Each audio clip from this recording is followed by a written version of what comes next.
Hello little ones, before the story starts, do you want to help me out? Do you want to narrate, write or draw for this channel? Let me know at the email below, or you could just help by donating. The more you help, the more I can upload. Thanks for your time and watching. Hello little ones, before the story starts, today is a day off work. I can't wait until my package gets delivered, and thought while she is folding her clothes and placing them in the closet. I deserve this, right? Ever since I started that job as a researcher at the hospital, I've been super stressed. It wasn't just the job that stressed her. Moving to a new town and decorating a small studio apartment took its toll. This'll be the first time since I'm living by myself, she thought to herself while looking around the living room. The room is small, but cozy, and the furniture has odd colors. Her face looked satisfied, as if judging her own accomplishments. The doorbell rings. Anne exclaims softly as she was plucking a string of hair from her jacket. Almost tripping over the cat, she places the received package on the sofa and looks for something to open the box. "Oh, they're so cute," she said while pulling one out the case. Anne walks over to the window and pulls the white curtains shut. They don't hold back any light, but at least give some privacy. She places a blue blanket, printed with rather infantile art, on the floor and places one of the received items on it. The plastic backside crinkles slightly when she sits down bare-bottomed on it. Anne walks over to the upright mirror in the corner of the room.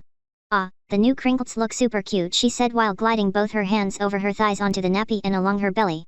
Goosebumps appeared briefly on her belly and legs. Her eyes were busy looking at every side of the nappy, and then some more. "It's so satisfying to pour the water on the powder," she said to herself while preparing a bottle of milk formula. She had put on a light blue nightgown that reached just to her knees. The nappy had discolored slightly near the bottom. The cat walked circles around her bare feet, in anticipation of food. "No, no, missy, this milk is for me," is what the pussy cat got as an answer to its meows. Poofing down on the sofa, Anne couldn't help herself and slid her left index finger over her crotch. She could feel the warmth through the plastic and made a giggly expression. She finished the bottle just when the 6th sup episode of Is the Order a Rabbit? Was finishing. "I want a pinch chino," Anne said while getting up and walking over to her bed to get a shark plushie. It was nearly 5 p.m. and Anne was soaked from front to back. Sitting down on her bed, she slid a storage box in between her legs. Plugged in and switched on, the wand started to vibrate softly.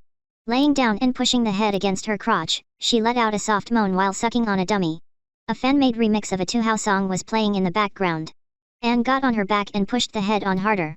She knew that the feeling would be stronger without the nappy, but the wet padding felt so good that she couldn't convince herself to take the crinkles off.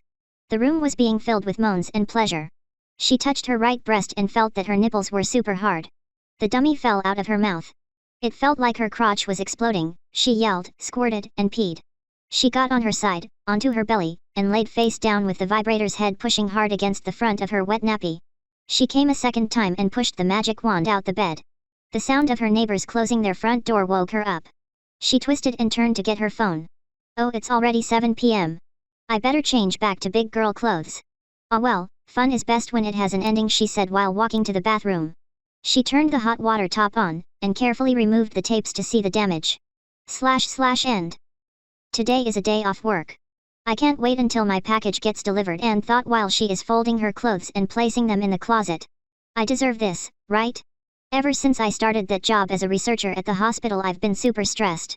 It wasn't just the job that stressed her. Moving to a new town and decorating a small studio apartment took its toll.